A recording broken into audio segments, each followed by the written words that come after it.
بصوا بقى النهارده هنعمل مع بعض كيكة بدون بيض، بدون لبن، خطيرة جدا.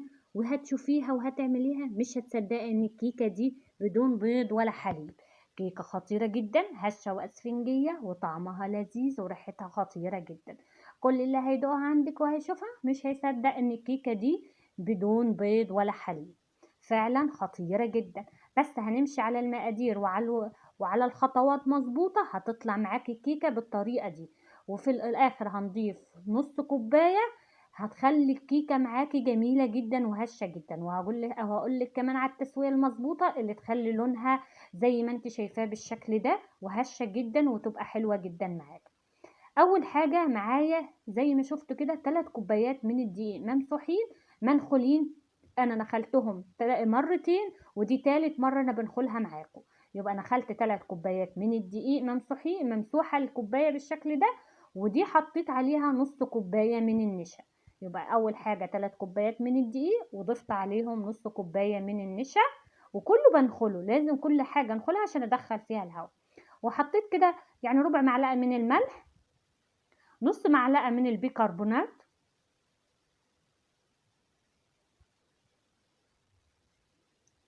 وهحط معلقة كبيرة من البيكنج باودر. كل حاجة زي ما اتفقنا بنخلها. وبشرط أساسي هو نخل الدقيق كذا مرة عشان ندخل الهواء فيه عشان تنجح معاكي الكيكة. عشان كده بقولك امشي على الخطوات مظبوطة، وامشي على يعني طريقة الفيديو بالظبط علشان تطلع معاكي مظبوطة. كده أنا خلصت كل المقادير اللي هي الناشفة. كده هقلبهم بقى كلهم مع بعض كده تمام جدا. بدخل كل المكونات مع بعض وبركنها على جنب كده، وبعدين بجيب بولة تاني هحط فيها بقى السوائل. وما تقلقوش انا هسيب لكم المقادير في صندوق الوصف. معايا كوباية من السكر، هحط عليها نص كوباية من الزيت،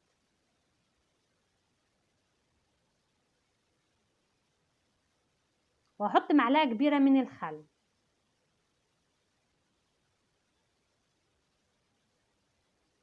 وهحط كوباية وربع من السيفن اب. ممكن تستبدليها بمية لو حابة المية، بس السيفن اب فعلا بيخليها طعمها يعني بيوديكي في حتة تانية كده، طعمها جميل جدا وبيدي هشاشة معانا للكيكة. كده كوباية وربع معايا من السيفن اب، معلقة صغيرة من الفانيليا سواء بودر او سايل. وبقلب كل المكونات مع بعض كده لحد ما السكر يدوب خالص، سواء بالمضرب، بس انا حسيت ان المضرب هياخد معايا وقت فخدتهم على طول على الخلاط ضربتهم بسرعة وجيت. ويعني بص عشان انجز في الوقت بمعنى اصح، لكن حابة تعملي بالمضرب السلك مفيش مشكلة، بس هو هياخد معاكي وقت شوية اما السكر يدوب. فانا ضربتهم في الخلاط بسرعة كده وجبتهم على طول. وبعدين بقى بنزل بالدقيق شوية بشوية بالشكل ده، منزلش بيه مرة واحدة عشان ايه يدوب معايا كويس الدقيق في السوائل.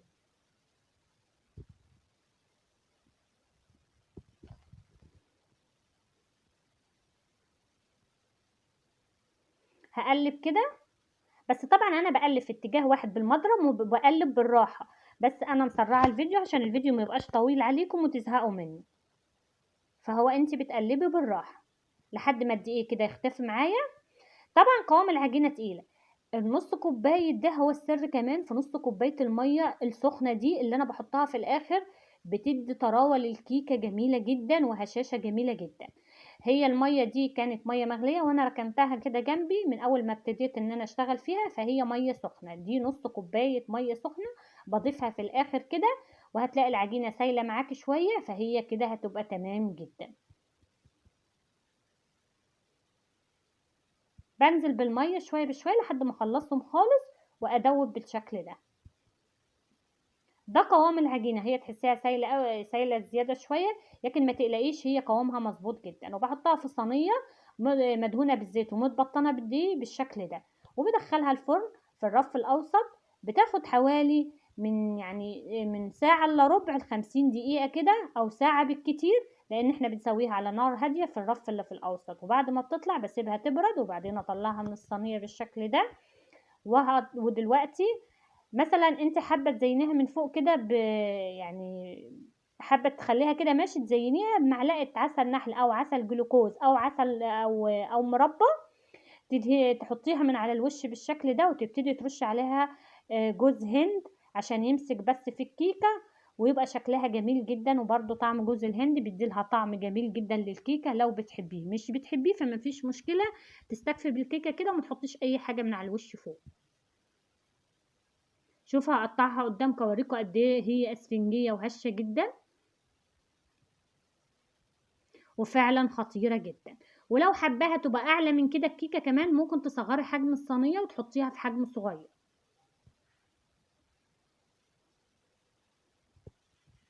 شوفوا الجمال، جميلة جدا وخطيرة جدا، وريحتها وطعمها لذيذة جدا، وشكلها مش هتصدقي ان الكيكة دي بدون بيض ولا حليب. فعلا خطيرة جدا، اسفنجية وهشة جدا.